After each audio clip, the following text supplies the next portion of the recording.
On that cheek and o'er that brow, so soft, so calm, yet eloquent.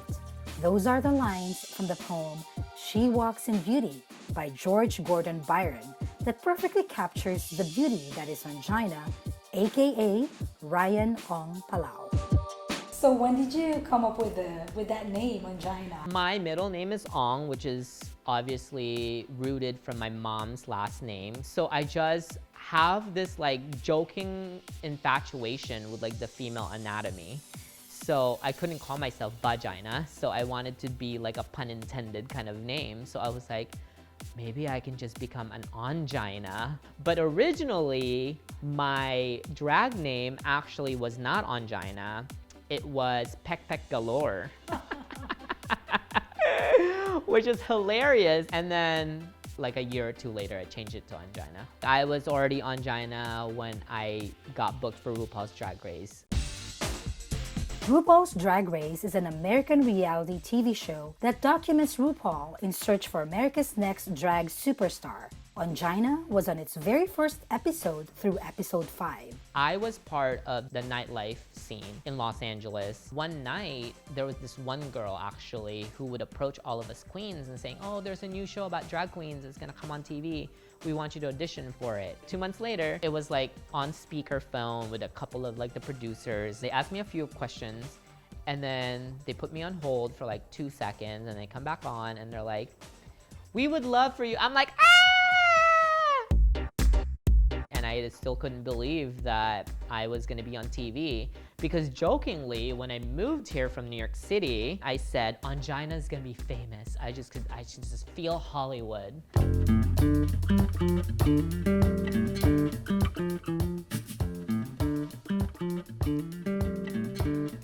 During the day, Ongina strips off her makeup and goes to work as Ryan, the visual merchandiser.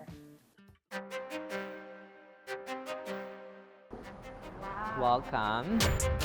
Wow, you guys have great stuff. We do have great stuff, and what I do here is the visual merchandising, which is the mannequins, the displays, the product placement, ensuring that you as a consumer are enticed to what is in the store and hopefully buy them. So you're doing drag at night and then you do this during Yes. the day as your day job. Yep. It's definitely two different challenges and two different things that I consider to be super separate. 5 days a week, I'm in here working as a boy, but it's definitely still inspiring because it's in fashion and it's really fun to be able to play with the merchandise, put them on mannequins, put them on customers. But drag, which I do a few times a week at night, is even more evolved when it comes to fashion. So both, I would say, is similar in its creative, but just two completely separate outlets. It's been hard for me to pick one or the other as a full-time career, so I just managed to blend both. Originally, you know, the big goal was to become a dentist because it was a family business, you know, my grandpa was.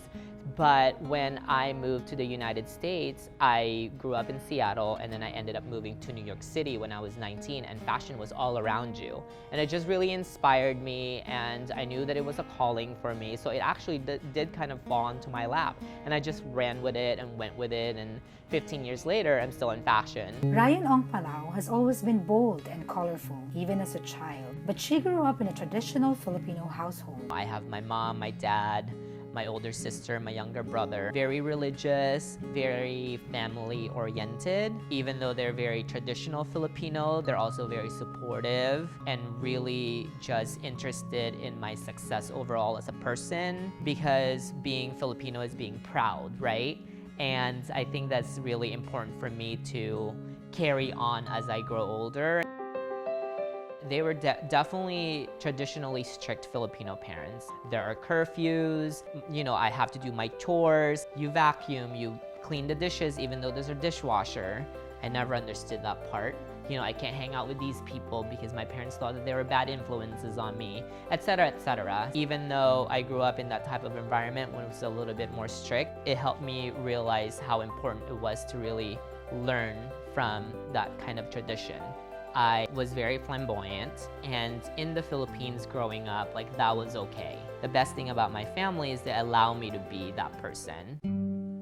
Ongina's family immigrated to Seattle in 1994, a decade when gender issues and policies were hot on the national agenda.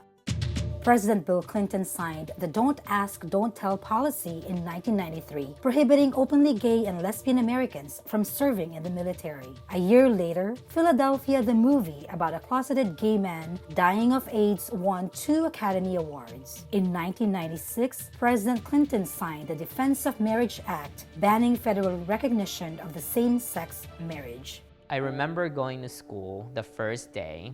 It was in Seattle, so it's cold. And I was wearing like shorts, sweatshirt, you know, like sneakers. Again, I was still really flamboyant. Like I didn't really know like why I needed to be different until I went to school in America for the first day and noticed that it wasn't accepted. That is when me being comfortable with myself and who I am as a child had to change, because I saw people that surrounded me look down upon it. From 6th grade until junior year in high school, I had to pretend that I was straight. I wasn't fully okay to accept that I'm a gay man until junior year in high school, when I befriended a lot of people that were similar to me that made it okay and made it better for me.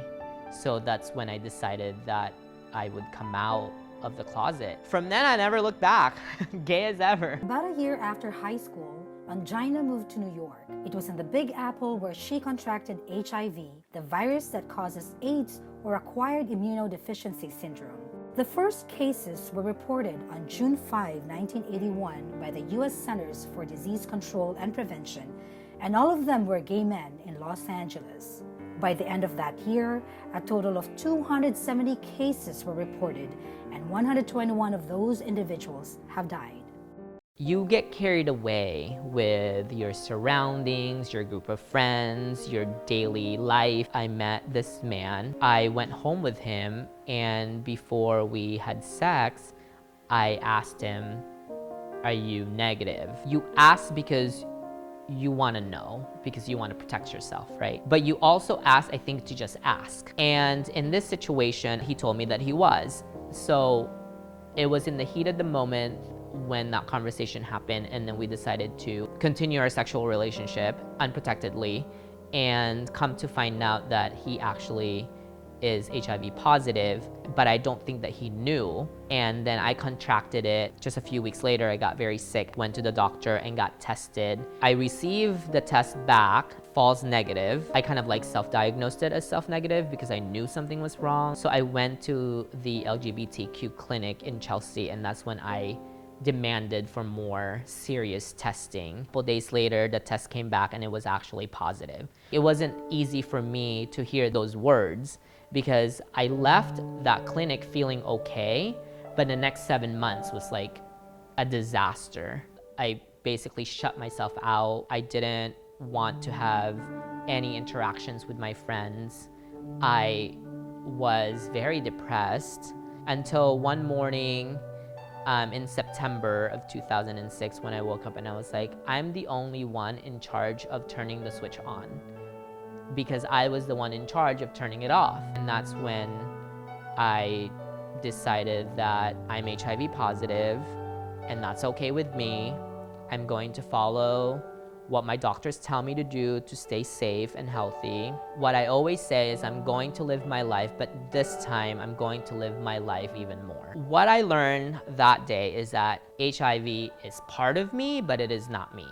So it shouldn't stop me from continue to live the life that I want to live, dream the same dreams or even bigger, and continue to really like be as proud as I was as a gay man, now just changing that mentality to being a proud, gay, HIV positive Filipino gay man. 2008, I was booked to compete on a TV show called RuPaul's Drag Race. There was an episode, it definitely engaged something in my emotions that made me feel the way and act the way that I did. And because of those emotions, I came out as an HIV positive man on the show.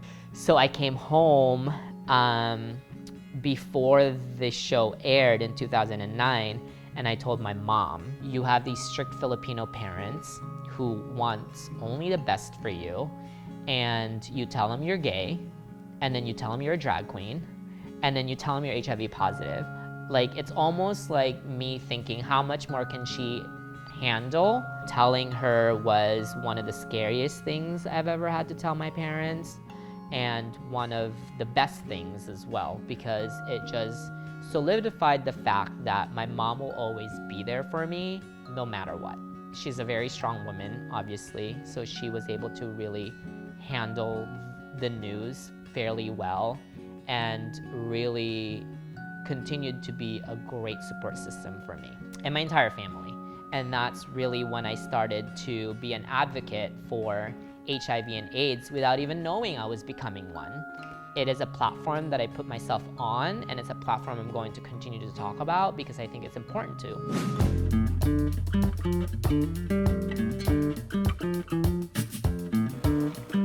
I'm making an iced coffee. This is like my morning.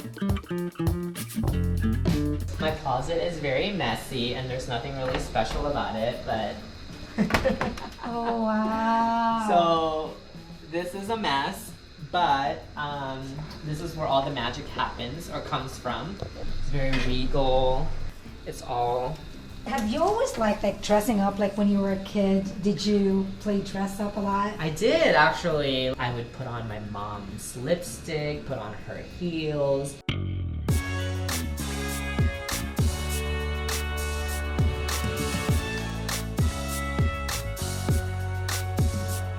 When I was in Seattle growing up, I would go to raves. That's when I kind of saw people that were different, people that were true to themselves, and people that just had fun and wanted to have fun without anybody else judging you or caring. That initiated my love for dressing up. I moved to New York City in 2001, where I was part of a group of friends that would go out to parties dressed up. It didn't involve to being an actual full drag queen or female illusion until I worked at a restaurant in New York City called Lucky Chang's, where we would do like cabaret shows at night. When I moved to Los Angeles, I decided that I wasn't gonna do drag anymore because I was wanting a new, different scene. When I was here, I went to a party where I met other people that are super creative and super amazing, and I decided that drag was actually going to be part of my life forever. Ladies and gentlemen, Ongina! It's amazing. She's just like a really good-hearted person, like so genuine. Like when you meet her, you're like, oh, like there's nothing. I don't think she has an evil bone in her body. I fell in love with her because she's a little ball of energy and she's crazy and I love you. And she's such a fashion girl, which is such a passion of mine as well. So we immediately bonded over fashion and drag and just being rotted people. When we get together, it's a good time. What's next? Like in the next maybe 3-5 years? Well, in the next few years, I hope to perform in the Philippines. I've had friends that are alumni of the show that has had the opportunity to do that, and I want to do that before my career as a drag queen is over. But otherwise, I want to continue to just grow myself professionally and personally, and I want to continue my advocacy for AIDS and HIV. 7 years ago, Ryan, aka Ongina, found her life partner, and like most couples, they are excited to talk about getting married. At the time, he was living in Arkansas, and he saw me on TV, and he literally said, he's going to be my husband. And he sent me a message on Facebook in 2010 and initiated a conversation with me, which was really heartfelt and really connected. So I engaged it, and we started talking on the phone, and I was actually going to work in Dallas a few weeks later. He said, come visit me in Dallas and have dinner. And he drove down. He met me. It was love at first sight. He is incredible. His name is also Ryan, which is really funny. He doesn't mind if I wear a gown or a suit. He just wants to marry me. But I always joke that he's not just marrying me, he's also marrying Ongina, who is a crazy alternative of me. So, but I think I just wanted to be with friends and family, and I wanted to just to be perfect. Ongina's life story is a testament of courage, of genuine happiness despite the adversities. Living with HIV, there are many lessons learned that she wants to share. If you are HIV positive, that there's a lot of help out there and you could stay healthy and live a very long life, that they should be careful and know their status and know the other person's status to ensure that they know what they're getting themselves into. People can have more money, I can have a Mercedes, and I can have longer hair, I can have wider teeth, but that's not important. What's important is that I freed myself from what I was afraid of. I met the man of my dreams who loves me unconditionally. I have my parents' support. I have 2 careers that I love. I'm doing it despite being HIV positive because at this point of being positive, it's not the most important thing. But what's important is to live a life of freedom.